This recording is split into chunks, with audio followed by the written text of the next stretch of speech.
Okay, ladies and gentlemen, it is 7 o'clock, and I will call the August Farmville Town Council meeting to order and welcome our guests that are here. Welcome those that are watching online on one of the social media channels. We're glad to have you, glad you're here. I would call on Justin Hicks, the campus pastor for the Wesleyan Campus Ministries at Longwood and Hampton Sydney, to do our devotion, do our invocation, tonight. Welcome, shorter, Justin. Not a whole devotion, I only pray tonight. Okay, great. Yeah, prayer is all. Yeah, perfect. If you would, join me in prayer. Holy God, we ask blessings on the people who have been called to lead this community in which we live and work and pray. Help them as leaders not to ask first, how do we fix this, but what do we need to learn? How might we need to change, and to whom we need to listen? Remind us, because we all forget from time to time, especially in the noisiness of life, that we are called to love one another in all that we do. May we be a community from the top down that sees all persons. No matter where we live, everyone is our neighbor, our sibling, and that throughout the ages, prophets have called the leaders of the people to respect and protect the least among us, our children, the elderly, the poor, those who are hungry, those who have no homes, those who are ill, strangers and immigrants in the midst of us, those who live on the margins and those who are alone. Grant us wisdom and courage to know what to do is right and good and true, and may we speak out when the time is to speak and listen patiently when the time is to listen. May we always be guided by your Spirit, a spirit of community, a spirit of justice, and a spirit of love. We pray all these things in Christ's holy name. Amen.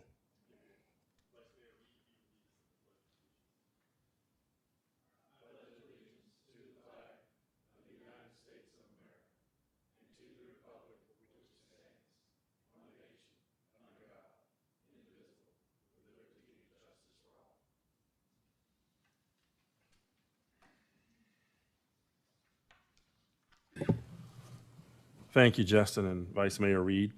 Clerk, would you call the roll? Mr. Vincent, Yes, here. Mr. Reed, Here. Mr. Parrott, here. Mr. Hunter, Here. Mr. Dwyer, Here. Mr. Cole, Here. Mrs. Amos. Here. Thank you, sir. We will now do our public comment period. I would remind everyone that there's a 3-minute time limit, and I believe our first guest is Jen Cox from Longwood University. Jen, it's always good to see you, and particularly this time of the year. I'm a little shorter. Thank you, everybody. Good evening. Good to see you all. And yes, it's August, so I have a few updates on behalf of the university. First, I wanted to start by talking about COVID and vaccines.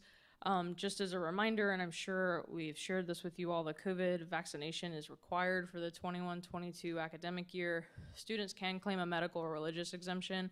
If they claim one of those exemptions, they'll be subject to additional public health regulations, so they're going to have limited participation in club sports. They obviously need to wear their masks in different settings, and potentially some additional testing. The certification forms are still coming in, so we sent a link to the students. They've got to put in their L number and complete some information for us. But right now we're confident that most students will be vaccinated, and of course the employees must be vaccinated through the Commonwealth of Virginia. That came out last week. So we're certain that we've got overall a pretty good rate for our campus community as far as vaccines. As far as mitigation measures, we're requiring everyone, students, faculty, staff, visitors, to wear face coverings indoors regardless of vaccination status. We're following all the CDC guidelines. This year we're continuing to do contact tracing, and if needed, depending on our determinations with the contact tracers, quarantine, so we've got space available for that. And I mentioned it earlier, faculty and staff are required to be vaccinated by this, per state. As far as some additional information, we are going to relaunch our COVID-19 dashboard starting Monday, so that's August 16th. It'll be updated around 6 p.m. daily with any known positive cases in the community, so really similar to what we did last year, just to make sure we're being transparent and that anybody can take a look at our numbers. And then as far as it being August with our freshman class, we had planned for a dip in numbers because of COVID, with it affecting families and finances and all the other factors that have gone into the previous 16, 17 months. Our freshman class is down a little compared to last year, but transfers are even, and fall graduate enrollment is up about 23%. So in terms of kind of new humans coming to Longwood, we're at about 1,225, which is almost identical to last year. So, and overall total enrollment is steady. And then the last piece is move-in. So you may have started to see some students on campus. We had some early arrival students, mostly related to athletics, moving in last week into this weekend. We'll see our honors college first-year students, RAs, et cetera, moving back. And our first-year students begin moving in next Thursday. And in your board packet, thank you, clerk, is a move-in map and kind of the details about how we're conducting move-in. So we've spread out first-year move-in over 2 years to help with distancing. Any questions? Any questions? Thank you, Jen. Thank you. I appreciate it. Thank you. Best wishes for a great year. Clerk, do we have anybody else sign up to speak in person? And there's no one to sign up to speak in person, but we do have several on the phone. Okay, let's go with our first phone guest. Our first guest on the phone is going to be Miss Amanda Diaz. Hello, everyone on the Farmville Town Council. My name is Amanda Diaz, and I am the National Hotline Manager at Freedom for Immigrants. Freedom for Immigrants is a national nonprofit organization that monitors human rights abuses faced by immigrants in ICE detention. Through the window into these systems, we gather data and story to push for facility closures. I have the opportunity of overseeing thousands of calls that come across the country through an unmonitored and free hotline. We received several disturbing calls from people held at the ICA Farmville Detention Center in Virginia, reporting medical, psychological, and physical abuse. These complaints confirm how necessary it is for the town of Farmville and this committee to take swift action to terminate its contract with ICA Farmville facility. On August 3rd, 2021, Freedom for Immigrants submitted a civil rights and civil liberties complaint on behalf of Mr. X, an individual who wishes to remain anonymous and is detained at the ICA Farmville Detention Center in Virginia. He has documented severe medical neglect, physical abuse, and psychological abuse at the facility. Mr. X has also been denied release for his elevated vulnerability to COVID-19 due to being diagnosed with asthma, high cholesterol, and overactive bladder issues. Every time he seeks medical attention at the facility, the medication the facility staff does not do anything to better his condition or his symptoms. In addition to these chronic medical issues, Mr. X has also contracted COVID-19, which has made his asthma extremely worse. These untreated conditions could lead to more serious medical complications and life-threatening consequences, including cardiac health, prostate cancer, and even death. In addition to the rampant medical neglect Mr. X has experienced, he has also been handcuffed and beaten by guards at Farmville Detention Center. A guard took him into isolation, verbally abused him, assaulted him, and used derogatory language. In addition to that, more guards later came in and threw him onto the ground. Mr. X became unconscious and later had to go to the hospital, where he got stitches after an inch-long cut in his chin. Mr. X, along with Freedom All Virginia and Freedom for Immigrants, firmly understand that this physical assault is retaliation against him for speaking out against the injustices inside of these facilities. Guards clearly used excessive force, beat him who was unarmed, and threatened to punish him. It is time now for Farmville to end its complicity with this abuse-ridden system of immigration detention and free people in ICA Farmville like Mr. S, who deserves to be released. Thank you so much for listening to the testimony today. I hope you take swift action. Thank you. Our next speaker is Amelia Louise. Hi there. I'm speaking also on behalf of Mr. X regarding racism and ill treatment at Farmville Detention Center. My name is Mr. X. I came to the USA in August 2015 to study for a master's. But because of financial problems, I could not continue my studies, and I started jobs in different gas stations in order to save money for school.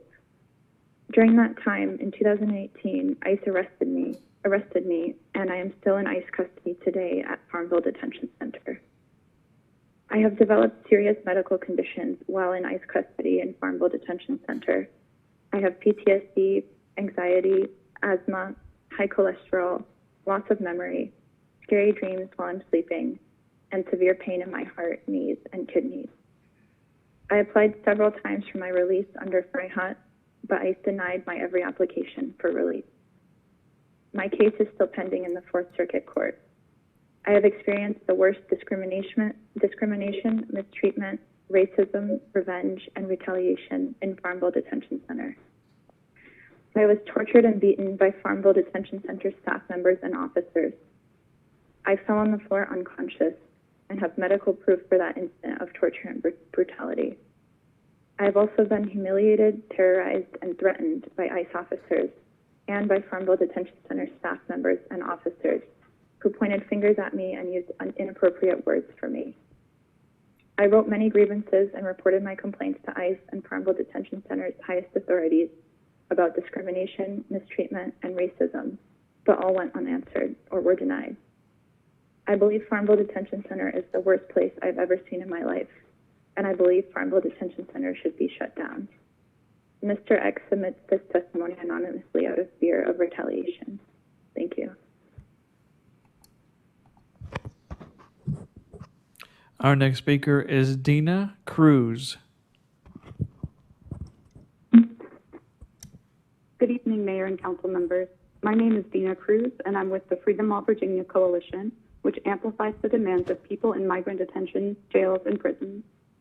It's been 3 months now since the first time we testified in front of this council and asked you to end your town's contract that supports the ICA Farmville Detention Center.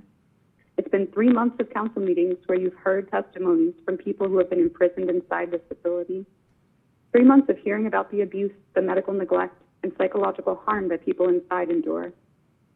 I want to use my 3 minutes today to remind you of just some of what you've heard these past months and to emphasize how urgent the situation is. Every day that you delay this decision, people are suffering inside Farmville Detention Center.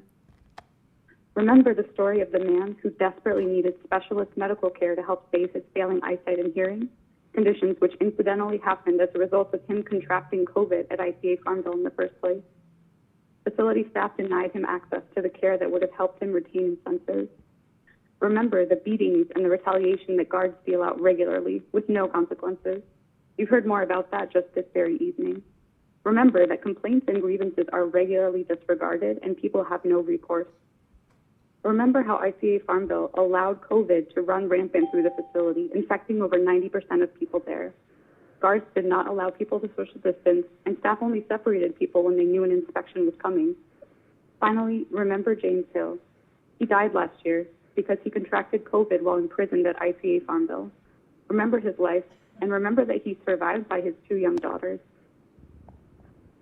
With these stories at the front of your mind, I hope it's obvious why ending your contract with ICE is urgent. You, as Wisconsin elected officials, have a chance to help shut down this facility so that no one else ever has to go through the physical and psychological torture of being imprisoned at ICA Farmville.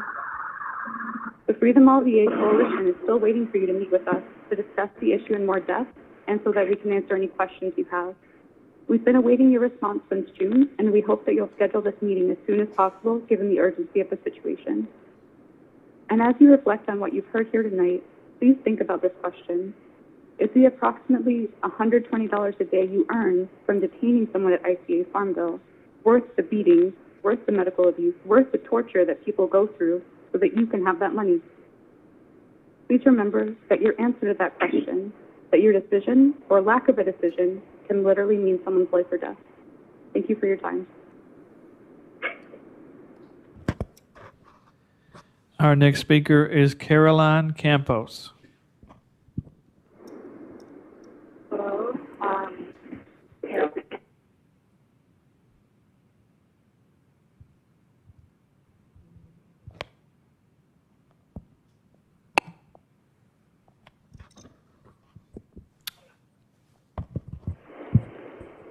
Are you there? Hello? We're going to come back to her if she can get her signal straightened out. The next speaker is Luis Ayola. Good evening, members of the Farm Bill Town Council. My name is Luis Oyola. I am Director of Organizing at Legal Aid Justice Center. I appreciate the mention of our immigrant neighbors in the prayer for the opening of this meeting. I think it is an important sentiment as we discuss our demand to shut down ICA and Farm Bill and for Farm Bill Town Council to withdraw from the contract. ICA in its contract has a guaranteed minimum payment for 500 beds per day, but there are just over a dozen people there right now. Not only is ICA receiving a vast amount of the taxpayer money for hundreds of empty beds, but also for your consideration, if there were a time when it is logistically easiest to pull out of the contract, it is now. As we work to pressure DHS to release people as these centers shut down instead of transferring them, for Farm Bill, there could really never be a more key moment than right now to do it. If we allow a future when transfers to ICA Farm Bill begin again, using ICA's track record of negligence as a predictor for what will happen, it is almost guaranteed that the events of June 2020 of last year will happen again. We already have examples of detention centers with new massive outbreaks just since this summer, such as the Northwest Detention Center in Tacoma, Washington, where they are reaching over 170 cases of COVID-19 since June, and mind you, this is with the much more dangerous Delta variant. People in Washington are equally mobilizing there to get that detention center shut down, as it is a demand across the nation. As the town council and main party in the current contract with DHS, you have the power to look out for those detained who have been and are part of the Farm Bill community, just like any other resident, except that they have no choice to be there. And you need to end the contract with DHS and ICA. So I repeat the demands of the coalition to shut down Farm Bill and for the town council to end its contract with ICA and ICE. Thank you for your time.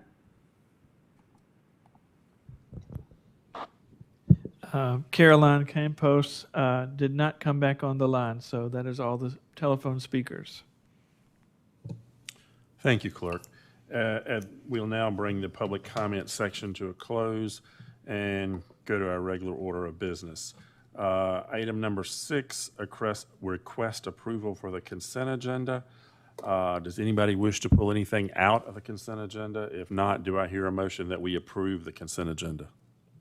I make a motion to approve the consent agenda as presented. Second. Motion and second. All in favor? Aye. Any opposed? Ayes have it. Item 7, Treasurer's Report. Madam Treasurer. Good evening. You have July's Treasurer's Report before you. You will see on unrestricted funds, general fund shows a negative amount.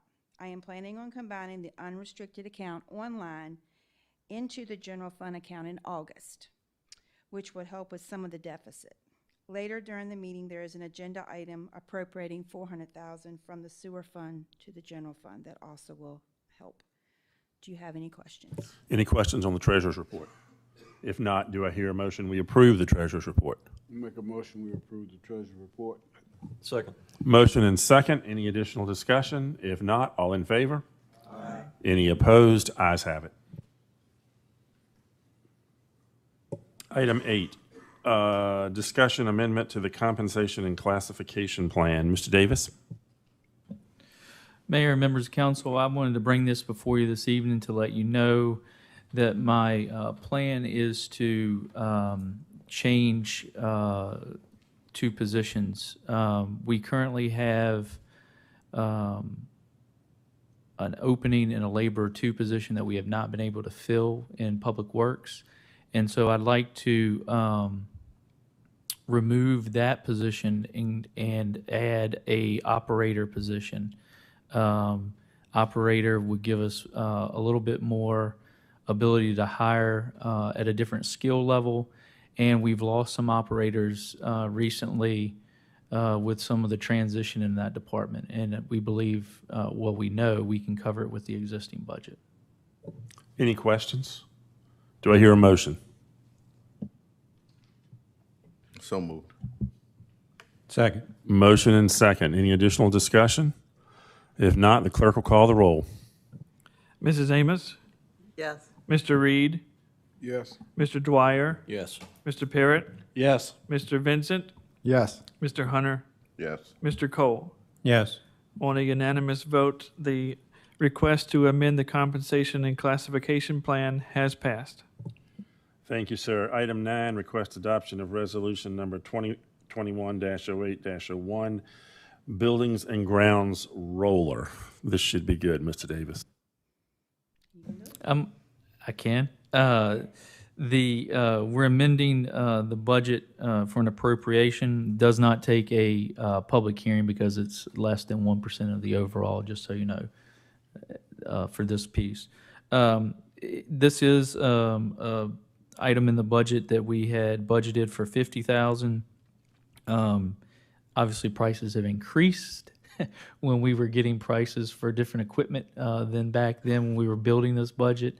And so the price is $58,273. However, we did trade in two for $12,000. And so we just need to appropriate $8,273.61 for the purchase of this. Any questions? Do I hear a motion? I move we adopt resolution 2021-08-01, amending the general fund budget for appropriation of $8,273.61 for the sale of fixed assets. Second. Motion and second. Any other discussion? If not, the clerk will call the roll. Mr. Cole? Yes. Mr. Dwyer? Yes. Mr. Hunter? Yes. Mr. Parrott? Yes. Mr. Reed? Yes. Mr. Vincent? Yes. Mrs. Amos? Yes.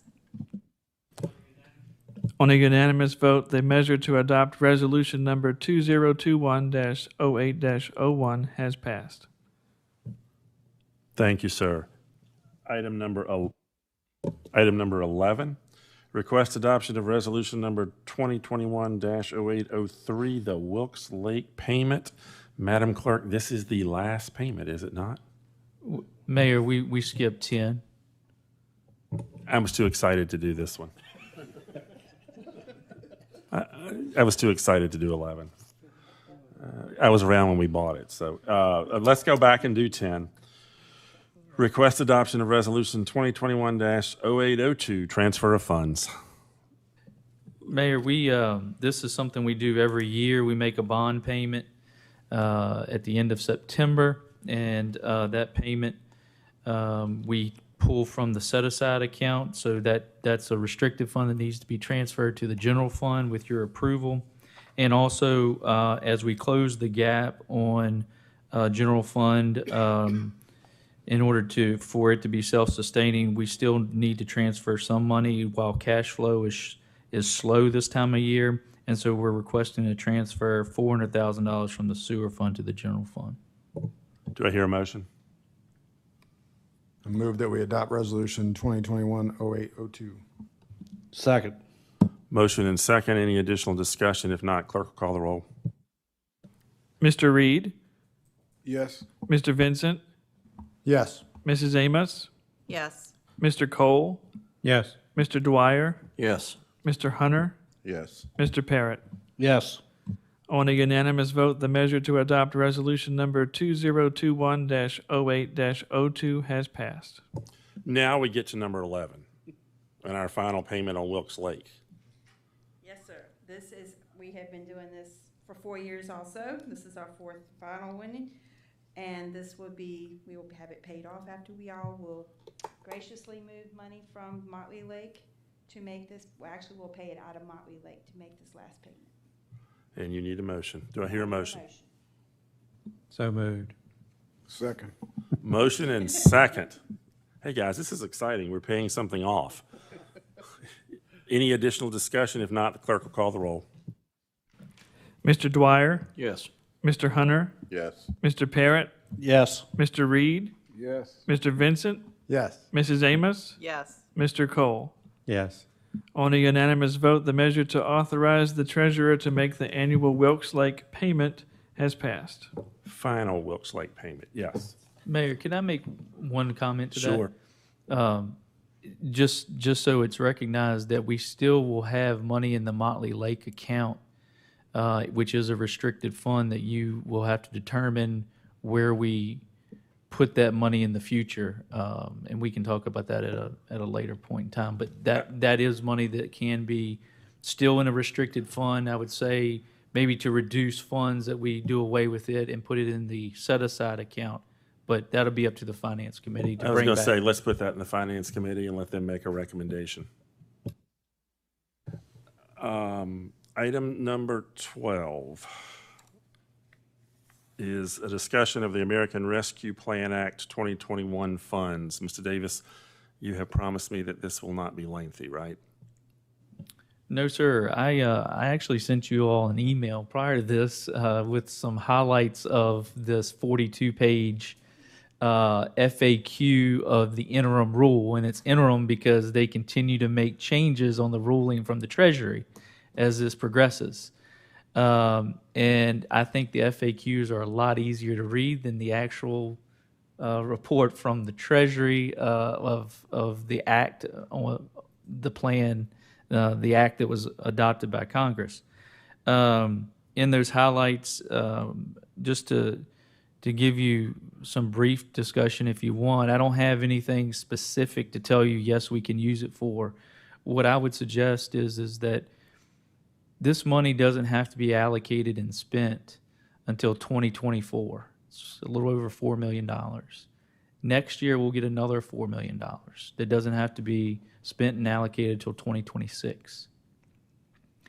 The three easiest things, I say easiest, without as many loopholes as water, sewer, and broadband infrastructure. Those types of things. There are some other things that this can be used for, clearly. As you can tell in 42 pages, it goes over a lot more than just those three. But I would suggest that we spend some time and strategically look at projects that this funding can meet, and then look in detail about what we have to meet to fund those projects with this money. Instead of just trying to go and do one at a time, let's look at the best way and needs that we have to use this money over that period of time. It would probably be beneficial that we take one of our work sessions, maybe October, and do some planning and spend that entire work session talking about needs and ways that we could utilize the funds. How do y'all feel about that? Yeah, we just need to set aside a whole work session and maybe take an hour, hour and a half, and talk about all that at one time. Anything else on that issue? Item 13, discussion utility bill adjustment request, Fuqua School. Mr. Davis?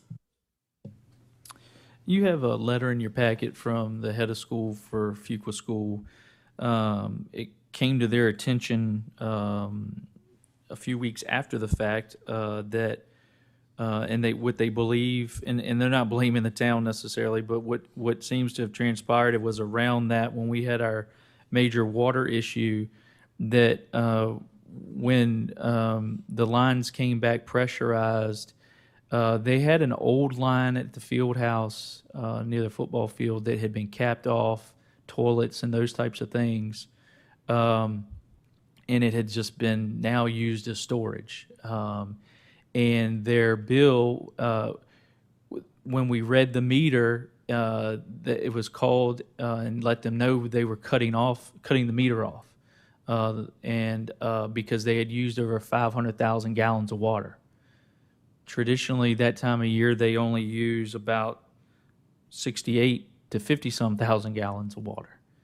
And so internally, we did do some adjustments knowing that there was a leak. However, we have a practice for that. But anything that is over and above that needs council approval by ordinance. And this took, it's over 2 bills that this has accumulated. The second bill is going out, obviously, that they're going to get. And I'll tell you, in 2020, their bill for July was $756 and some change. In August of 20, it was $596. The 2 bills that they're going to receive, or one they've received, is even with our reduction in July is $3,078, and the other one is going to be I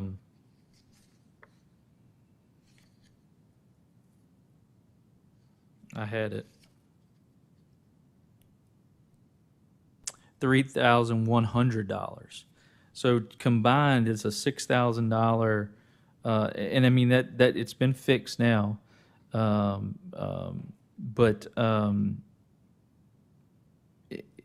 for them to get any type of other reduction than what we have already done, because the original bill was going to be $5,000, it's now $3,000. It's still much greater than their traditional bill during those times of the year. And it hasn't gone back into the sewer. And so I would make a suggestion that you allow staff to average out based on the previous years that they've had during this time period and write off the rest. I'll put that in the form of a motion. Second. Motion and second. Any additional discussion? If not, clerk will call the roll. Mr. Parrott, Yes. Mr. Dwyer, Yes. Mr. Reed, Yes. Mrs. Amos, Yes. Mr. Cole, Yes. Mr. Hunter, Yes. Mr. Vincent. Yes.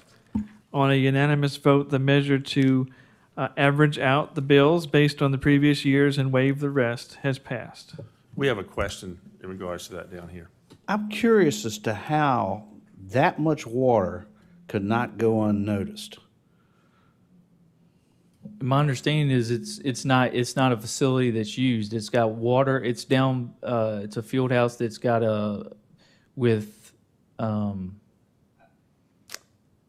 I understand. Coolers and all I that. understand. I know which building it is more than likely. But my question is, with that amount of water, there should have been standing water somewhere that somebody should have seen, I would assume. I can't answer that question, unfortunately. We good? Yep, we're fine. The next issue, we'll call it 13A, that was in our package, is proposal to close North Street. You want to take that up now? The proposal to close North Street for an event? I'm sorry. Yeah, I was just going to give that in my report, and if you wanted to act on it this evening, you could. If not, It was stuck in my packet behind this item, so that's why I thought we would just take it up now. oh, sure, I'll be happy to. I sent you another email today.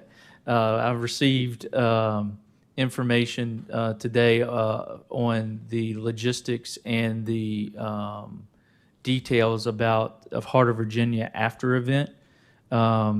Is a group that is planning to have a band on North Street after the close of the Heart of Virginia Festival. And during the Heart of Virginia Festival, North Street is closed anyway. And so they're requesting to continue to leave that closed for the rest of the evening in order for this event. I've mentioned this before. It will be open to the public. They're requesting that the town, we're looking at fireworks, which I do not have any information back on that at this time. And so if you're willing to act on that and remain the closure for this event, you can, or we can do it at the work session for you to have some time to think about it further. Anybody have questions they want to present or ask?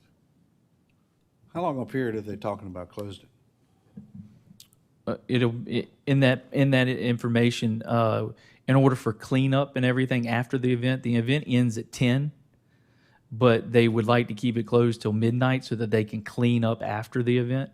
And it would start at 4 when the Heart of Virginia ends.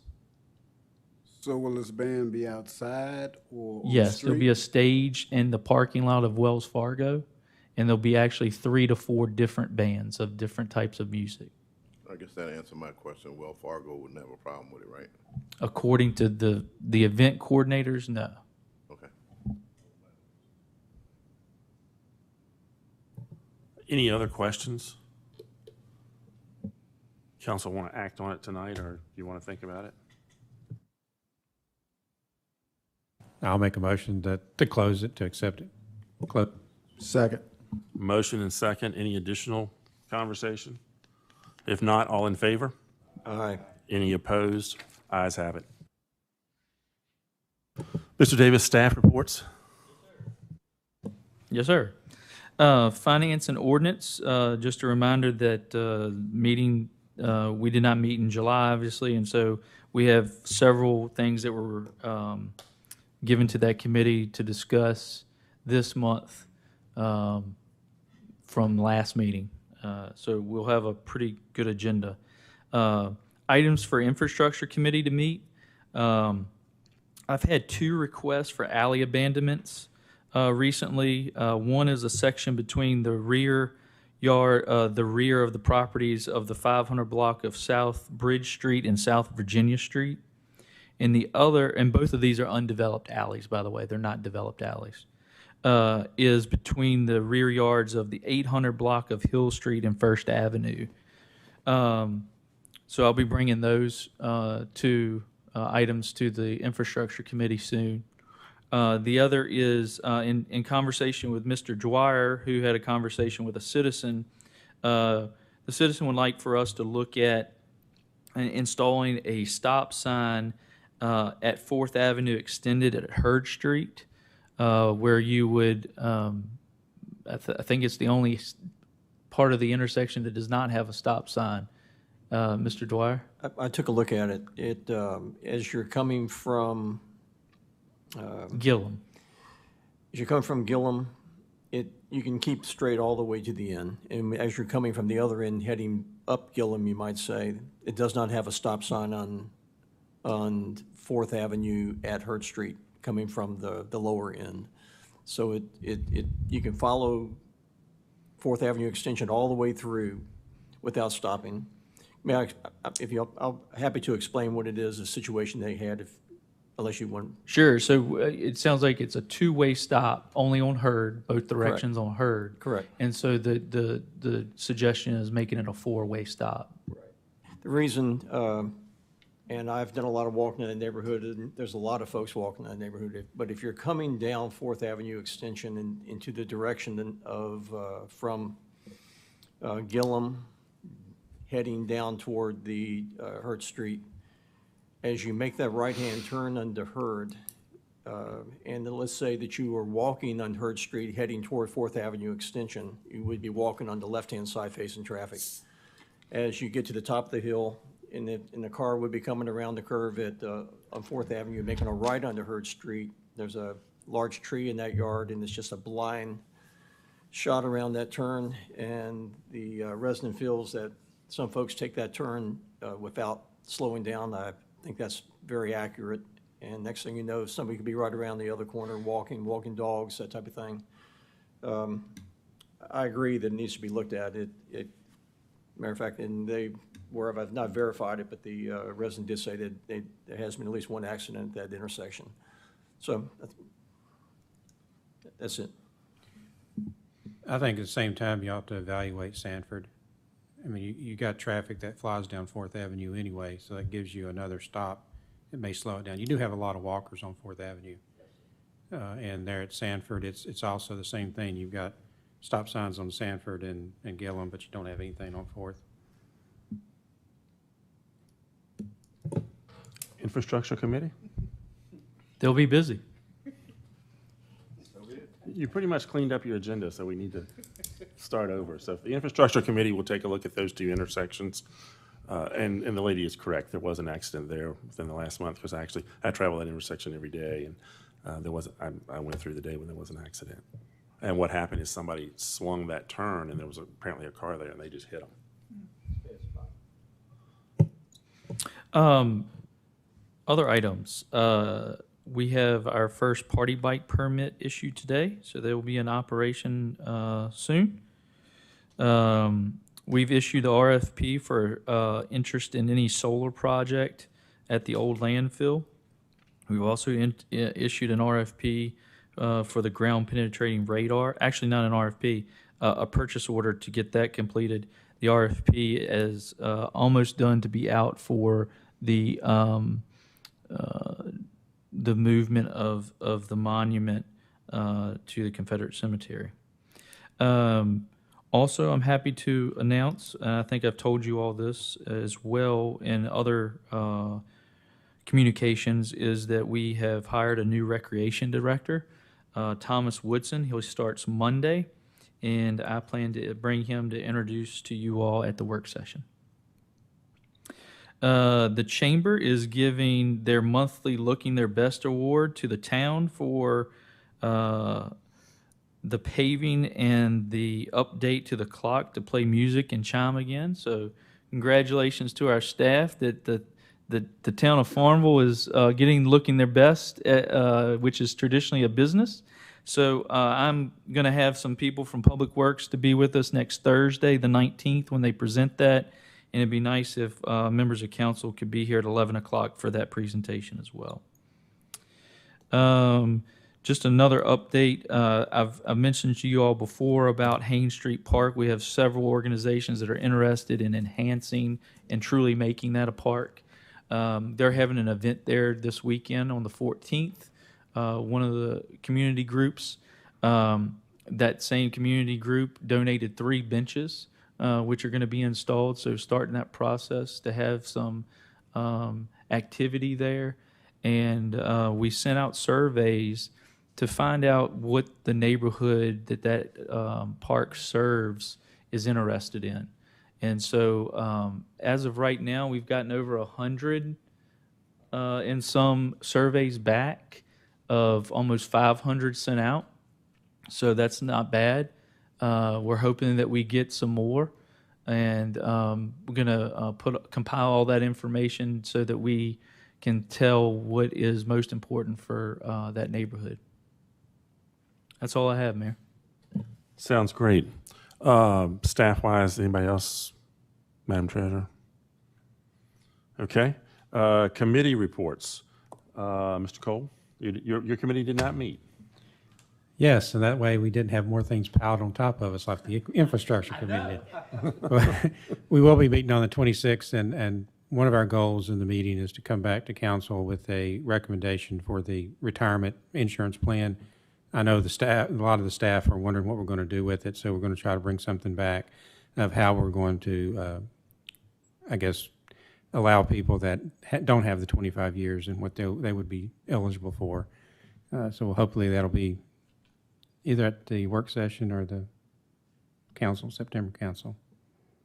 And that's all. Great. I know there's been some questions about staff, and let me assure them that the Finance Committee and Council is very aware of the situation, very aware of staff needs, and are very sensitive to that. And one of the objectives is to try to work through it so no one gets hurt. Mr. Hunter? Nothing from public safety at this time, Mr. Mayor. Mr. Vincent? Nothing at this time, Mayor. Mr. Parrott? I got all I can handle. Mr. Dwyer? Nothing. Mr. Reed? Nothing at this time. Mrs. Amos? Nothing, Mayor. Y'all made this easy tonight. Anything else, Chief? Just real quick, Mayor, Council, just want to thank everybody for coming out and supporting us for National Night Out. I didn't get to see some of you. We were missing each other, but I think it was a very successful event. The crowds weren't as large, but with COVID coming back as strong as it was, I think it had a lot to do with it. And kids started back school on Monday, so but all in all, it was great to get back out in the community and start building those partnerships again. Thank y'all for your support. It was a great night out. Thanks to you and all your folks for what you've done. Mr. Atkins? Everything's good with Public Works. Wow. Anybody else have anything? We do have to have a closed session for personnel, so before we do that, anything else? If not, we will be going into closed session for personnel, evaluations. We will obviously come back and have to adjourn, but it is doubtful that there will be any action. You can never say never, but it's doubtful. Who's reading tonight? Mr. Mayor, I move that the Farmville Town Council convene in closed meeting pursuant to the Code of Virginia in accordance with the provisions of paragraph A.1 of section 2.2-3711 for the discussion of personnel matters. Second. Motion and second. All in favor? Aye. Any opposed? Ayes have it. We'll take a couple of minute break and then convene in the EOC chamber.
Are we on?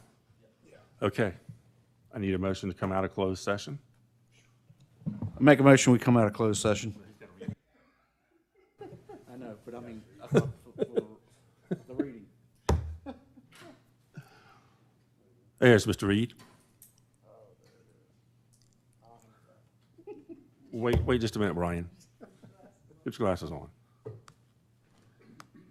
Scott, we're not live yet on Facebook. There we are. Thank you, Ashley. We're live now. Mr. Vincent. Whereas the Farmville Town Council has convened a closed meeting on this date pursuant to an affirmative recorded vote and in accordance with the provisions of the Virginia Freedom of Information Act, and whereas Section 2.2-3712 of the Code of Virginia requires a certification by the Farmville Town Council that such closed meeting was conducted in conformity with Virginia law.